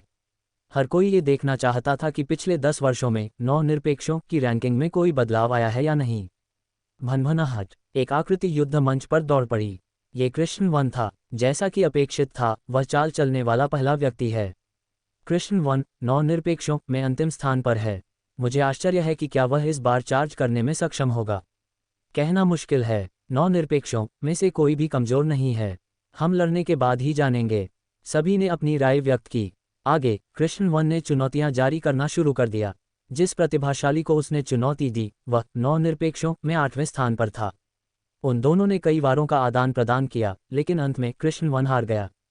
वह दूसरे का मुकाबला नहीं कर सका। कृष्ण वन हार मानने को तैयार नहीं था। एक गोली लेने के बाद अपनी स्थिति को चरम पर समायोजित करने के बाद उसने 7वें स्थान के प्रतिभाशाली को चुनौती दी, लेकिन वह अभी भी हार गया। अंत में वह असहाय था और चुनौती जारी नहीं रखी। उसकी रैंकिंग 9वें स्थान पर बनी रही। इसके बाद ये नौ निरपेक्षों के बीच के सभी द्वंद्व थे और तीव्र लड़ाई जारी रही। नौ निरपेक्ष सभी ऐसे अस्तित्व थे जो बहुत पहले सच्चे सम्राट क्षेत्र में कदम रख चुके थे। उनकी शक्तिशाली युद्ध शक्ति ने सभी का ध्यान आकर्षित किया। यह विशेष रूप से शून्य सम्राट स्तर से नीचे के प्रतिभाशाली के लिए सच था। वे ध्यान से देखकर बहुत कुछ सीख सकते थे। रोमांचक लड़ाई एक के बाद एक जारी रही। हालांकि रैंकिंग में बहुत कम बदलाव हुए थे। अतीत में जो लोग उच्च रैंक पर थे उनकी युद्ध शक्ति वास्तव में मजबूत होगी। यह अब तक भी वैसा ही था, केवल एक बदलाव था। 5वें स्थान के प्रतिभाशाली ने चौथे स्थान के प्रतिभाशाली को हराया और उसकी जगह ले ली। बाकी के लिए रैंकिंग मूल रूप से नहीं बदली। जल्द ही तीसरे स्थान के प्रतिभाशाली ने अपने प्रतिद्वंद्वी को हराया। उसने अपनी आंखें विक्रांत और आर्यमान की ओर मोड़ लीं। अंत में उसने विक्रांत को चुनौती दी जो दूसरे स्थान पर था। तुम खुद को ज्यादा आंक रहे हो। विक्रांत ने कदम आगे बढ़ाया और युद्ध मंच पर उतरा। मैं तुम्हें 10 वारों के भीतर हरा दूंगा, विक्रांत ने उदासीनता से कहा, आत्मविश्वास से भरा हुआ। 10 वार? विक्रांत, तुम अति आत्मविश्वासी हो। तीसरे स्थान के प्रतिभाशाली, उसका भाव थोड़ा भद्दा था। मैं 10 वार कहकर तुम्हें पहले ही बहुत श्रेय दे रहा हूं। क्या तुम समझते हो? चलो चलें, विक्रांत ने उदासीनता से कहा क्योंकि उसने तीसरे स्थान के युवक की ओर चार्ज किया। तीसरे स्थान का व्यक्ति नीले रंग के कपड़े पहने एक युवक था। उसने 2 विश्वनगर के बाहर एक विदेशी जाति के राजकुमार से लड़ाई की थी और हार गया था। उस समय उसके पास 8वें स्तर के सच्चे सम्राट की युद्ध शक्ति थी। अब उसकी युद्ध शक्ति निस्संदेह मजबूत हो गई थी। धमाका! नीले रंग के युवक ने अपनी पूरी ताकत से विस्फोट किया और एक भयानक पवित्र कला के साथ हमला किया। 10वें स्तर के सच्चे सम्राट की युद्ध शक्ति! किसी ने चिल्लाया। नीले रंग का युवक गैर मानव राजकुमार से लड़ने के मुकाबले बहुत मजबूत था। उसकी लड़ने की शक्ति 2 चरणों से बढ़ गई थी, जो 10वें चरण के सच्चे सम्राट की लड़ने की शक्ति तक पहुंच गई थी। इस उम्र में ऐसी युद्ध शक्ति होना पहले से ही अत्यंत चौंकाने वाला था। दुर्भाग्य से वह विक्रांत से टकरा गया था। विक्रांत के शरीर से विश्व शक्ति उमड़ पड़ी और नामात्र के नियम हवा में व्याप्त हो गए। उसके हाथ में एक स्वर्गीय हलबर्ड दिखाई दिया। धमाका! स्वर्गीय हलबर्ड अतुलनीय रूप से विशाल था। यह एक पहाड़ के आकार का हो गया और नीले रंग के युवक की ओर कटा। स्वर्गीय हलबर्ड अविनाशी और अत्यंत शक्तिशाली था। जैसे ही यह कटा, नीले रंग के युवक के सभी हमले और बचाव पूरी तरह से नष्ट हो गए। धमाका! नीले रंग के युवक का शरीर पागलपन से पीछे हट गया। उसे सीधे दसियों हजार मीटर दूर फेंक दिया गया और उसका चेहरा असामान्य रूप से पीला पड़ गया। उसके शरीर पर एक गहरा घाव दिखाई दिया। यह इतना गहरा था कि उसकी हड्डियां देखी जा सकती थीं और खून बह रहा था। एक बार और वह बुरी तरह से घायल हो गया। मैंने पहले ही तुम पर दया दिखाई है, अन्यथा तुम मर चुके होते। मैंने पहले कहा था, मैं तुम्हें 10 वारों में हरा दूंगा, अन्यथा मैं तुम्हें एक ही वार में हरा दूंगा, विक्रांत ने कहा और नीले रंग के युवक का भाव भद्दा हो गया। एक वार? विक्रांत ने वास्तव में उसे एक ही वार में हरा दिया था। दोनों के बीच युद्ध शक्ति में अंतर बहुत बड़ा था। दृश्य शांत था और कई लोग हकला रहे थे। ये परिणाम उनकी उम्मीदों से कहीं अधिक था। नीले रंग का युवक 9 निरपेक्षों में तीसरे स्थान पर था, जिसे युद्ध शक्ति में भारी अंतर के बावजूद एक ही वार में हरा दिया गया था। सभी ने सोचा था कि भले ही नीले रंग का युवक विक्रांत का मुकाबला न कर पाए, फिर भी वे लड़ पाएंगे। हालांकि परिणाम पूरी तरह से एक तरफा था। वह 10वें स्तर का सच्चा सम्राट है, लेकिन वह एक वार का भी सामना नहीं कर सका और आसानी से कुचल दिया गया। विक्रांत की युद्ध शक्ति किस स्तर की है? कम से कम रैंक 12 सच्चा सम्राट, अन्यथा वह उन्हें इतनी आसानी से हरा नहीं पाता। वास्तव में उसके पास इससे भी अधिक हो सकता है। कोई आश्चर्य नहीं कि लालन परिवार ने इनाम के रूप में 100 अराजकता रत्न की पेशकश की। क्या ये हो सकता है कि विक्रांत वास्तव में आर्यमान को हरा सकता है? कई लोग सदमे में चर्चा कर रहे थे और अनुमान लगा रहे थे। उंगली से दाहिनी ओर इशारा। विश्व के सर्वश्रेष्ठ का द्वंद्व। इस बार बहुत से लोगों ने अनुमान लगाया था कि विक्रांत ने निश्चित रूप से बहुत प्रगति की होगी और उसके पास अद्भुत युद्ध शक्ति होगी। अन्यथा लालन परिवार इनाम के रूप में 100 अराजकता रत्न की पेशकश नहीं करता। हालांकि तीसरे स्थान के प्रतिभाशाली को विक्रांत के हाथों ढहते देखकर वे अभी भी स्तब्ध थे। शायद विक्रांत वास्तव में आर्यमान से लड़ सकता था। लालन देव और लालन परिवार के कुछ पुरानी पीढ़ी के विशेषज्ञ सभी मुस्कुरा रहे थे, विशेष रूप से लालन देव, जो मुस्कुराहट और आत्मविश्वास से भरे चेहरे के साथ अपनी दाढ़ी सहला रहे थे। विक्रांत युद्ध मंच पर खड़ा था। वह लंबा और आत्मविश्वास से भरा था। उसने आर्यमान की ओर देखा और उसके मुंह से एक दृढ़ और आत्मविश्वास भरी आवाज निकली, आर्यमान, ऊपर आओ और लड़ो। विक्रांत की आवाज पूरे क्षेत्र में गूंज उठी। जैसी आपकी इच्छा। जैसे ही आर्यमान की आवाज शांत हुई, उसकी आकृति पहले ही युद्ध मंच पर थी। आर्यमान, 10 साल पहले तुम भाग्य से मुझसे जीतने में सफल रहे थे। आज मैं तुम्हें कुचल दूंगा और सभी को बताऊंगा कि सबसे मजबूत प्रतिभाशाली कौन है, चाहे वह स्वर्ग क्षेत्र का हो या आदिम क्षेत्र का। विक्रांत ने गर्व और आत्मविश्वास से बात की। 100 अराजकता रत्न, मैं इसे निश्चित रूप से ले रहा हूं। यह आर्यमान का जवाब था, जो आत्मविश्वास से भी भरा था। सभी की निगाहें युद्ध मंच पर 2 युवा आकृतियों पर पड़ीं। ये दोनों लोग स्वर्ग क्षेत्र और आदिम क्षेत्र के सबसे मजबूत प्रतिभाशाली थे। उनकी भविष्य की उपलब्धियां असीमित और अप्रत्याशित थीं। एक दशक से भी पहले उन दोनों के बीच एक महान लड़ाई हुई थी। उस लड़ाई ने सभी पर एक गहरी छाप छोड़ी थी और वह अभी भी अविस्मरणीय थी। एक दशक से अधिक समय के बाद वे दोनों फिर से लड़ने वाले थे। इस बार कौन मजबूत था? धमाका धमाका। विक्रांत और आर्यमान के शरीर से एक शक्तिशाली आभा फूट पड़ी। उनकी आभाएं शून्य में मिलीं, जिससे एक हिंसक गर्जना हुई। विस्फोटक दिव्य वार। विक्रांत के हाथ में एक स्वर्गीय हलबर्ट भाला दिखाई दिया। हलबर्ट तेजी से बढ़ा और बादलों के माध्यम से छेद गया। नियम इसके चारों ओर घूमते रहे और इसकी आभा चौंकाने वाली थी। फिर स्वर्गीय हलबर्ट आर्यमान पर कटा। भनभनाहट। ब्लेड की आवाज़ पूरे क्षेत्र में गूंज उठी। आर्यमान की तलवार म्यान से बाहर निकल गई और तलवार की एक किरण ऊपर उठी और दूसरे पक्ष पर कटी। धमाका। दो भयानक हमले एक दूसरे से टकराए, जिससे हवा हिल गई और युद्ध मंच गड़गड़ा उठा। अंतहीन ऊर्जा पश्चिम में सभी दिशाओं में फैल गई। विक्रांत और आर्यमान दोनों कांप उठे और कुछ कदम पीछे हट गए। हालांकि वे दोनों रुके और युद्ध मंच पर जोर से पैर पटका। उनकी आकृतियां दो इंद्रधनुषों की तरह थीं क्योंकि वे एक दूसरे की ओर भागे। धमाका। वे दोनों युद्ध मंच के बीच में टकराए जैसे दो तारे टकरा गए हों। ब्लेड और हलबर्ट का प्रकाश सभी दिशाओं में फैल गया। झनकार झनकार। इसके बाद वे दोनों एक तीव्र लड़ाई में उलझ गए। पलक झपकते ही उन दोनों ने दर्जनों वारों का आदान प्रदान कर लिया था। कितनी मजबूत युद्ध शक्ति! युद्ध शक्ति का ये स्तर पहले से ही सच्चे सम्राट के 13वें चरण में है। ये सही है, आपके पास वास्तव में 13वें स्तर के सच्चे सम्राट की लड़ने की शक्ति है। इतनी कम उम्र में ही लड़ने की शक्ति के ऐसे स्तर तक पहुंचना वास्तव में अद्भुत है। पुरानी पीढ़ी के कई लोगों ने आह भरी। अतीत में युवा पीढ़ी के बीच अगर कोई इस उम्र में सच्चा सम्राट बन सकता था तो इसे अच्छा माना जाता था। 13वें स्तर के सच्चे सम्राट की युद्ध शक्ति तक पहुंचना तो दूर की बात थी। यह युग वास्तव में एक ऐसा युग था जिसने लोगों को पागल कर दिया। वे दोनों युद्ध मंच पर तीव्रता से लड़े। जैसे जैसे वे लड़ते गए उनकी आभाएं मजबूत होती गईं और उनके द्वारा प्रदर्शित युद्ध शक्ति मजबूत होती गई। अंत में उनकी युद्ध शक्ति सच्चे सम्राट के 13वें चरण को पार कर गई और सच्चे सम्राट के 14वें चरण में प्रवेश कर गई। इससे कई लोगों की सांसें फूल गईं। आर्यमान और विक्रांत की युद्ध शक्ति पहले ही रैंक 14 सच्चे सम्राट तक पहुंच चुकी थी। लड़ाई और भी तीव्र हो गई। उन दोनों ने 200 से अधिक वारों का आदान प्रदान किया, लेकिन उनमें से किसी का भी कोई स्पष्ट विजेता नहीं था। आर्यमान, क्या ये तुम्हारी अधिकतम युद्ध शक्ति है? कितना निराशाजनक! विक्रांत की आवाज़ सुनाई दी। तुम भी बस इतने ही हो, तुम्हारे लिए मुझे हराना असंभव है। आर्यमान ने कहा। ओह सच में? आर्यमान, आज वह दिन है जब मैं उदय होता हूँ। अब से मैं दुनिया में नंबर 1 हूँ। विक्रांत चिल्लाया और दहाड़ा। धमाका। उसके हाथ में स्वर्गीय हलबर्ट की शक्ति अचानक बढ़ गई। हलबर्ट बाहर निकला और आर्यमान की कृपाण से टकराया। आर्यमान की कृपाण हिंसक रूप से कांप उठी और अंत में एक जोरदार धमाके के साथ फट गई। आर्यमान युद्ध मंच के किनारे तक तेजी से पीछे हट गया, इससे पहले कि वह रुका। उसका सीना तेजी से ऊपर नीचे हो रहा था क्योंकि उसने सदमे में विक्रांत को देखा। एक रैंक 15 सच्चा सम्राट! तुम रैंक 15 सच्चे सम्राट तक पहुंच गए हो, आर्यमान ने अविश्वास में कहा। दृश्य में भी हंगामा हुआ।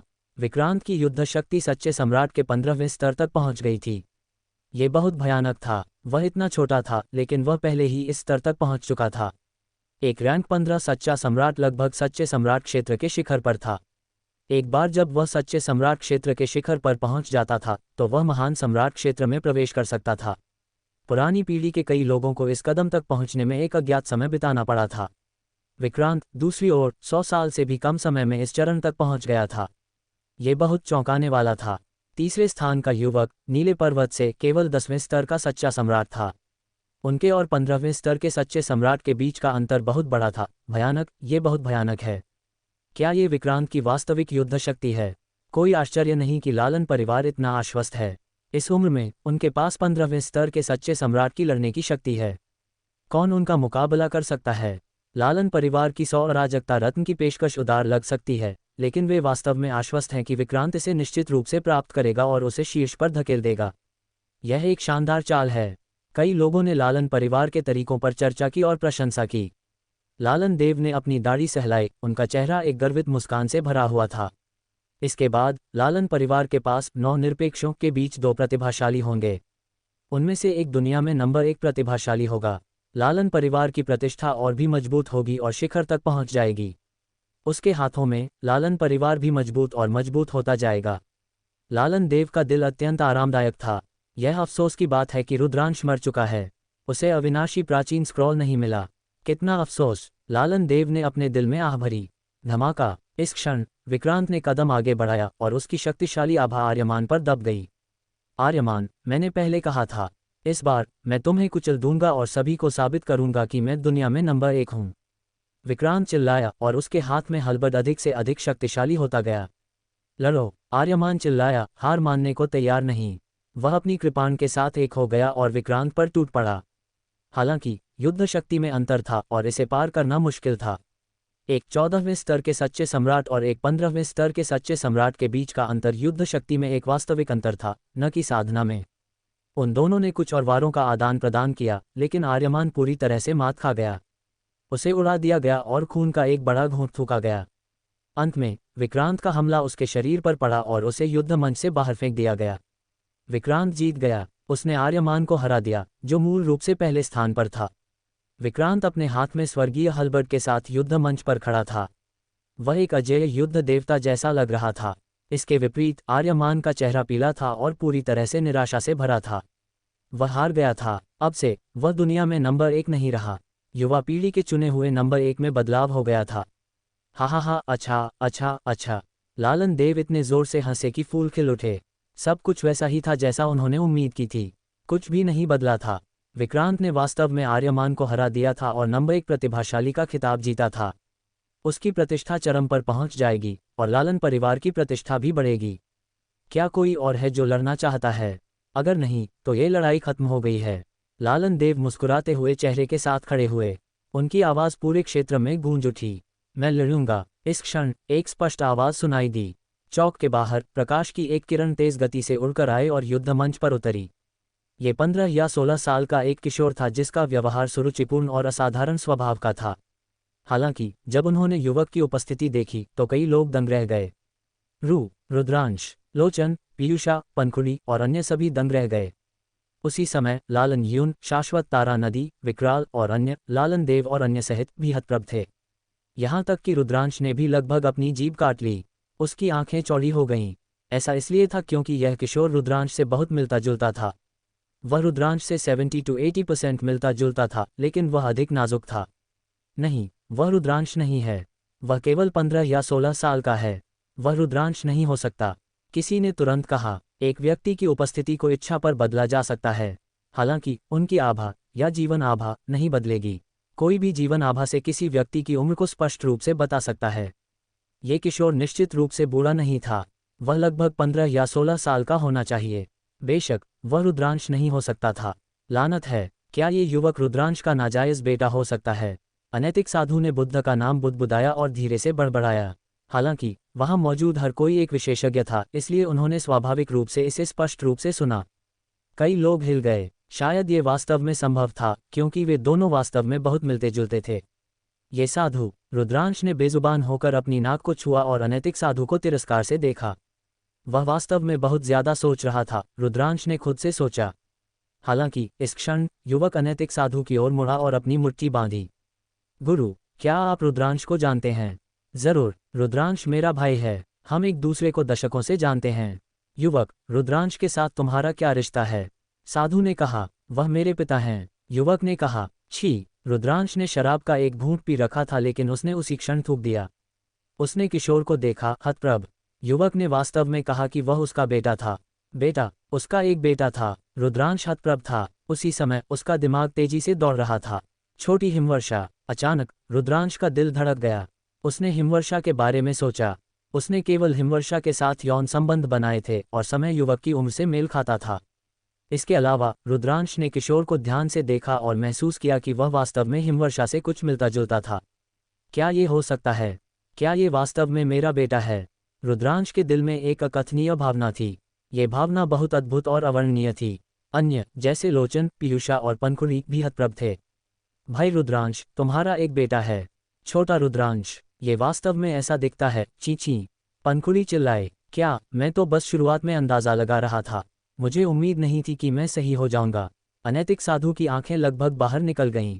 रुद्रांश, पीयूषा ने आह भरी और जटिल महसूस किया। रुद्रांश का बेटा, लालन यून, शाश्वत तारा नदी, विकराल और अन्य की आंखों में एक ठंडी रोशनी चमक उठी। स्थिर ब्रह्मांड, दिव्य सम्राट, आदिम शरीर साधक और ग्रैंड सुप्रीम बुजुर्ग सभी ने अजीब भावों के साथ रुद्रांश को देखा। रुद्रांश ने बाहर भागने की इच्छा का विरोध किया। अभी समय नहीं था। भले ही वह वास्तव में उसका और हिमवर्षा का बेटा था, बाद में जब वे उसे स्वीकार करेंगे तो वही होगा। अगर वह अब बाहर निकलता और अपना असली रूप दिखाता तो वह शायद 100 अराजकता रत्न खो देता। लालन देव और अन्य निश्चित रूप से उसे विक्रांत को चुनौती नहीं देने देंगे। सभी के मन में कई विचार कौंध गए। वरिष्ठ, क्या आप जानते हैं कि मेरे पिता रुद्रांश अभी कहाँ हैं? युवक ने अनैतिक साधु की ओर देखा और पूछता रहा। वह एक गुप्त स्थान पर एकांत में साधना कर रहे हैं और फिलहाल बाहर नहीं आ पाएंगे। अनैतिक साधु ने कहानियां गढ़ लीं। किस तरह की एकांत साधना? मैं तुम्हें बता रहा हूं, रुद्रांश पहले ही मर चुका है। एक ठंडी आवाज आई। ये लालन यून था। किशोर वास्तव में रुद्रांश का बेटा था। उसे देखकर ही वह दुखी था। तुमने अभी क्या कहा? मेरी माँ ने कहा कि मेरे पिता दुनिया में अद्वितीय हैं। युवा पीढ़ी में कोई भी उन्हें हरा नहीं सकता। वह कैसे मर सकते हैं? युवक ने लालन यून को घूर कर देखा। क्या बकवास अद्वितीय? तुम बस खुद को धोखा दे रहे हो। लालन यून ने तिरस्कार में कहा। मेरे विचार से तुम पहले मेरे पिता से हार चुके होगे। तुम्हें बुरी तरह से प्रताड़ित भी किया गया होगा, अन्यथा तुम जानबूझकर उन्हें नीचा नहीं दिखाते। युवक की आंखें चमकी क्योंकि उसने ठंडक से कहा, तुम। लालन यून का चेहरा लाल हो गया था। युवक के शब्दों ने बस उसके दुखती रग पर हाथ रख दिया था। रुद्रांश ने उसे एक से अधिक बार प्रताड़ित किया था। वह हर बार दुखी होता था और उसने अपना सारा सम्मान खो दिया था। हा, छोटे रुद्रांश, तुम सही कह रहे हो। उसे रुद्रांश ने प्रताड़ित किया है। वह व्यावहारिक रूप से अपने घुटनों पर दया की भीख मांग रहा है और अपने माता पिता के लिए रो रहा है। उसने अपने पूर्वजों को धोखा दिया है। अनैतिक साधु ने अतिरंजित किया, सीधे लालन परिवार को फंसाया। इससे लालन देव का चेहरा भद्दा हो गया और वह अनैतिक साधु को थप्पड़ मारकर मारना चाहता था। लालन यून के चेहरे की बात करें तो उसका रंग हरे और हरे रंग के बीच बदल रहा था। ठीक है युवक, तुम मुझे चुनौती देना चाहते हो। तुम किसे चुनौती देना चाहते हो? लालन देव ने जल्दी से विषय बदल दिया। युवक की निगाहें युवा प्रतिभाशाली की भीड़ पर घूमी और अंत में कृष्णवन पर टिकीं। मैं उसे चुनौती देना चाहता हूँ। युवक ने कृष्णवन की ओर इशारा किया। क्या? सभी चौंक गए। युवक वास्तव में कृष्णवन को चुनौती देना चाहता था। युवक केवल 15 या 16 साल का था। इस उम्र में वह कितना मजबूत हो सकता था? उसके लिए एक महान सम्राट बनना पहले से ही दुर्लभ था, लेकिन वह वास्तव में कृष्णवन को चुनौती देना चाहता था। कोई बात नहीं, कृष्णवन अभी भी 9 निरपेक्षों में से एक था। उसकी साधना लंबे समय से सच्चे सम्राट क्षेत्र में टूट चुकी थी और अब उसके पास सच्चे सम्राट के छठे चरण की युद्ध शक्ति भी थी। वह इतनी कम उम्र में 9 निरपेक्ष को कैसे चुनौती दे सकता था? कृष्णवन का भाव गहरा हो गया। उसे वास्तव में 15 या 16 साल के युवक ने चुनौती दी थी। ये वास्तव में शर्मनाक था। तुम बहुत छोटे हो, लेकिन तुम इतने अति आत्मविश्वासी हो कि तुम 9 निरपेक्ष को चुनौती देना चाहते हो। तुम वास्तव में अपनी जगह नहीं जानते। तुम अपने पिता से अलग नहीं हो। लालन यून बहुत नाखुश था। उसने उपहास और मजाक करने का अवसर पकड़ा। ओह, उस मामले में मैं तुम्हें पहले चुनौती दूंगा। नीचे आओ और मुझसे लड़ो। युवक ने अपनी निगाहें लालन यून की ओर मोड़ लीं। तुम मुझे चुनौती देना चाहते हो? लालन यून का भाव थोड़ा बदल गया। बकवास। तुम नीचे आओ और मुझसे लड़ो। मुझे यह मत बताओ कि तुम मेरी चुनौती भी स्वीकार करने की हिम्मत नहीं करते। युवक ने कहा। टक्कर लालन यून का अपमान, रुद्रांश के पुत्र का उदय टक्कर। युवक ने लालन यून को चुनौती देने के लिए उकसावे वाली रणनीति का इस्तेमाल किया। हालांकि लालन यून ये जानता था कि यह उकसाने वाली रणनीति थी, फिर भी उसके पास इसे स्वीकार करने के अलावा कोई विकल्प नहीं था। उसका प्रतिद्वंद्वी केवल 15 या 16 साल का युवक था। अगर उसने चुनौती स्वीकार करने की भी हिम्मत नहीं की तो वह भविष्य में जीवित नहीं रह पाएगा और दूसरे उस पर हंसेंगे। चूंकि तुम लड़ना चाहते हो, मैं तुम्हारी इच्छा पूरी करूंगा, लालन यून ने ठंडक से कहा क्योंकि वह बाहर निकला और युद्ध मंच पर उतरा। रुद्रांश ने अपनी मुट्ठी भींच ली। उसे किशोर की चिंता थी। वह किसी भी समय पतित तारा धनुष निकालने के लिए तैयार था। अगर किशोर खतरे में होता तो वह मदद करता। पंखुड़ी और अन्य भी इस दृश्य को घूर रहे थे, खासकर पंखुड़ी। वह युवक को कुछ भी नहीं होने देगी। तुम इतनी कम उम्र में इतने अहंकारी हो। मैं देखना चाहता हूं कि तुम क्या कर सकते हो, लालन यून ने ठंडक से कहा। युवक केवल 15 या 16 साल का था और उसे विश्वास नहीं था कि दूसरा पक्ष उसका मुकाबला कर सकता है। वह भी एक शीर्ष स्तर का प्रतिभाशाली था। उसने दशकों की कड़ी साधना के बाद ही यह हासिल किया था। उसने कभी नहीं सुना था कि 15 या 16 साल का कोई व्यक्ति ऐसी उपलब्धियां हासिल कर सकता है। इतिहास में कभी कोई नहीं हुआ था। अपनी चाल चलो। एक बार जब तुम अपनी चाल चलोगे तो तुम स्वाभाविक रूप से मेरी क्षमता देख पाओगे। युवक ने उदासीनता से कहा। उसका भाव शांत और उदासीन था, जैसे कि वह लालन यून की बिल्कुल भी परवाह नहीं करता था। लालन यून के दिल में गुस्सा और भारी होता गया।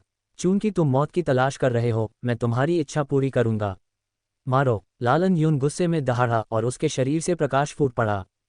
फिर अंतहीन प्रकाश एक विशाल शेर में विलीन हो गया जो युवक की ओर झपटा। शेर एक पहाड़ जितना बड़ा था और उसकी आभा चौंकाने वाली थी। लालन यून ने चाल चलते ही अपने अंतिम वार का इस्तेमाल किया। अगर उसे मारा जाता तो युवक निस्संदेह मर जाता। चूंकि किशोर ने कहा कि वह रुद्रांश का बेटा था, तो वह उसे उसके रास्ते पर भेज देगा। लालन यून की आंखों में एक दुर्भावनापूर्ण भाव चमक उठा। ये देखकर कि विशाल शेर युवक पर झपटने वाला था, युवक ने अपनी चाल चली। उसके शरीर से काले प्रकाश की एक परत निकली और फिर एक काली तलवार की रोशनी फूट पड़ी और विशाल शेर पर कटी।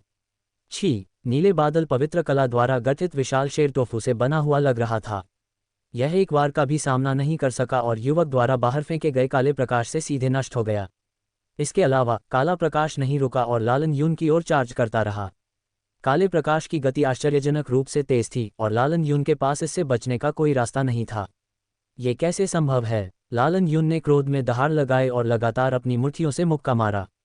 एक के बाद एक विशाल शेर झपटे, लेकिन वे सभी काले प्रकाश से बह गए और टूट गए। जोर की आवाज। काले प्रकाश ने लालन यून को मारा, जिससे वह दर्द में चिल्लाया। उसका शरीर पागलपन से पीछे हट गया, लेकिन ये बेकार था। उसका शरीर काले प्रकाश से सीधे दो हिस्सों में कट गया और वह दर्द में कराहते हुए जमीन पर गिर गया। ससनाहट। कई लोगों ने हाँफ लिया और सदमे में युवक को देखा।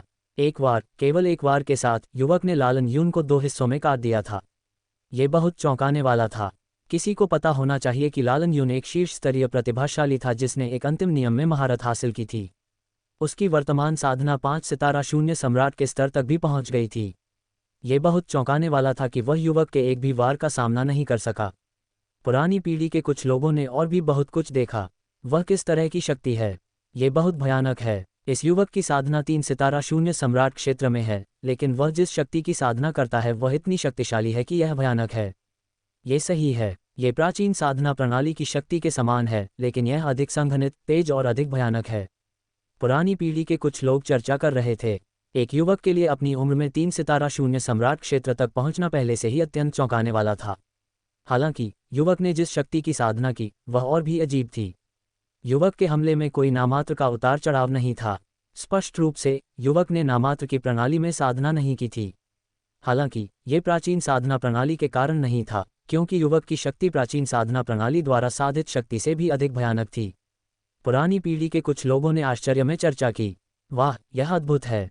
तुम बहुत शानदार हो। रुद्रांश के पुत्र से उम्मीद के मुताबिक उसने लालन यून को एक ही वार में हरा दिया। वह वास्तव में अद्भुत है। अनैतिक साधु, लोचन और अन्य भी सदमे में चर्चा कर रहे थे। ये शक्ति। केवल रुद्रांश की आंखें सनकरी हुईं। उसने इस शक्ति को एक बार पहले देखा था। उस समय हिमवर्षा के साथ यौन संबंध बनाने के बाद अगले दिन हिमवर्षा एक अलग व्यक्ति में बदल गई थी और उस पर हमला किया था। ये वह शक्ति थी जिसका हिमवर्षा उपयोग कर रही थी। यह अविनाशी था और इसकी हमले की शक्ति अत्यंत शक्तिशाली थी। यह नियमों को भी भेद सकता था। वह वास्तव में मेरा बेटा है। इस क्षण रुद्रांश ने निष्कर्ष निकाला।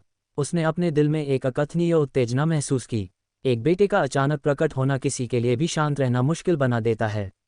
रुद्रांश बाहर भागने और युवक को स्वीकार करने के लिए इंतजार नहीं कर सकता था ताकि वह हिमवर्षा का पता लगा सके। चूंकि युवक यहाँ था, हिमवर्षा ताई किंग स्वर्ग क्षेत्र में होनी चाहिए। उसे इस मामले की तह तक जाना था। हालांकि कोई जल्दी नहीं थी। लालन परिवार के साथ मामला सुलझ जाने के बाद इसके बारे में बात करना बहुत देर नहीं होगी। इस क्षण लालन परिवार के विशेषज्ञ पहले ही लालन यून को बचा चुके थे। लालन यून की साधना के साथ 2 हिस्सों में कट जाना एक छोटी सी बात थी और इसे आसानी से ठीक किया जा सकता था। उस पर सबसे बड़ा झटका यह था कि वह युवक से एक ही वार में हार गया था। असंभव, असंभव। लालन यून अपने दिल में दहाड़ता रहा। इसे स्वीकार करना मुश्किल हो रहा था। वह वास्तव में 15 या 16 साल के युवक से एक ही वार में हार गया था। यह एक बड़ा अपमान था। एक वार का भी सामना नहीं कर सका। युवक ने सिर हिलाया और कृष्ण वन को देखने के लिए मुड़ा। अब हम लड़ सकते हैं, युवक ने कहा। कृष्ण वन की आंखें थोड़ी सनकरी हुईं। उसने एक कदम आगे बढ़ाया और युद्ध मंच पर कदम रखा। भनभनाहट। कृष्ण वन के शरीर से तारे फैल गए। कुल 360 तारे थे जो उसके पूरे शरीर को ढंक रहे थे। कृष्ण वन ने युवक का सामना करते समय लापरवाह होने की हिम्मत नहीं की। भनभनाहट। युवक के हाथ में एक पिच ब्लैक तलवार दिखाई दी। याद रखना, जिसने तुम्हें हराया वह लू शेनहुआंग है। युवक की आवाज़ गूंज उठी और तलवार की रोशनी तेजी से निकली, शून्य को भेदते हुए और अत्यंत तेज गति से कृष्ण वन की ओर करती हुई। दिव्य शेनहुआंग। रुद्रांश का दिल थोड़ा कांप उठा। क्या ये वह नाम था जो हिमवर्षा ने युवक को दिया था? दिव्य खंडभूमि, वह स्थान जहां रुद्रांश और हिमवर्षा मिले थे और प्यार में पड़े थे। उन्होंने दिव्य खंडभूमि में अविस्मरणीय वर्ष बिताए थे। स्वर्गीय चक्र, तारकीय मुट्ठी। कृष्ण वन चिल्लाया और अपने हाथों को लहराया। एक के बाद एक तारा लू शेनहुआंग की ओर उड़ गया। जोर की आवाज़, जोर की आवाज़, जोर की आवाज़। लू शेनहुआंग की तलवार कांप उठी और तलवार की शक्ति दहाड़ उठी। काले तलवार की चमक की धारें तारों की ओर कटीं।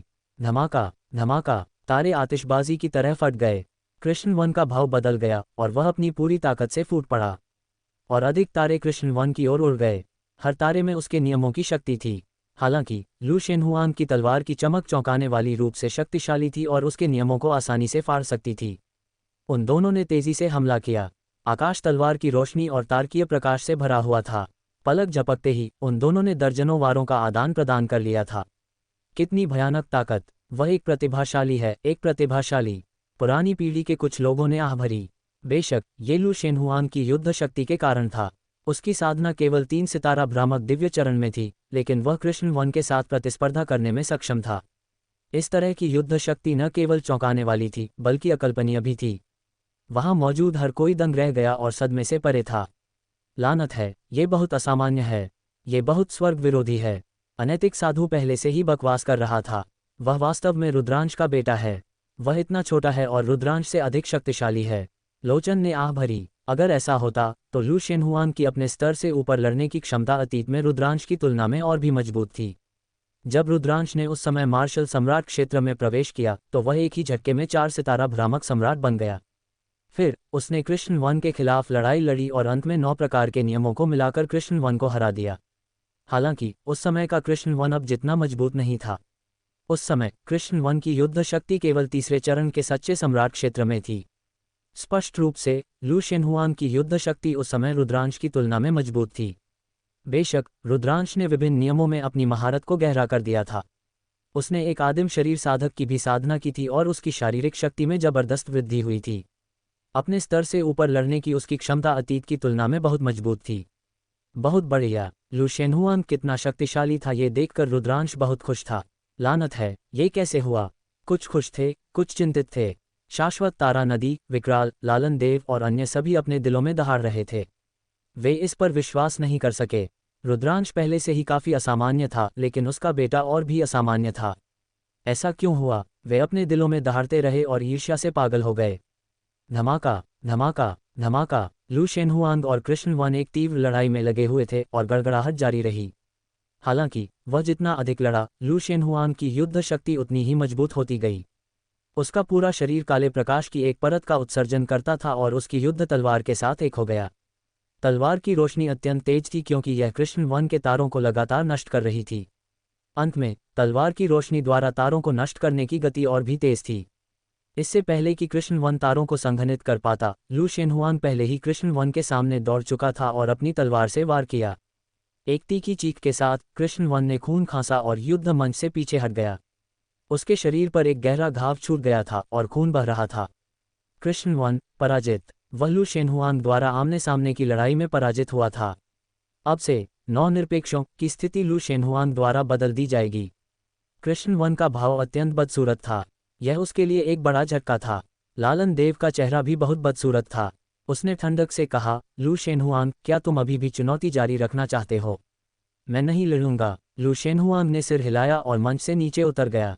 वह एक सीट पर उतरा और सांस लेने के लिए अपनी आंखें बंद कर लीं। क्या कोई और है जो मुझे चुनौती देना चाहता है? अगर नहीं, तो आज पहला स्थान विक्रांत को जाएगा। लालन देव खड़े हुए और घोषणा की। उनकी आवाज़ पूरे क्षेत्र में गूंज उठी। मैं लड़ूंगा। लालन देव की आवाज़ अभी अभी गिरी थी जब उसे बाधित किया गया था। इस क्षण रुद्रांश खड़ा हुआ, एक कदम आगे बढ़ाया और युद्ध मंच पर उतरा। कई लोगों की निगाहें रुद्रांश पर पड़ीं, लेकिन जब उन्होंने उसकी उपस्थिति देखी तो वे थोड़े दंग रह गए। उन्होंने रुद्रांश की उपस्थिति पहले नहीं देखी थी।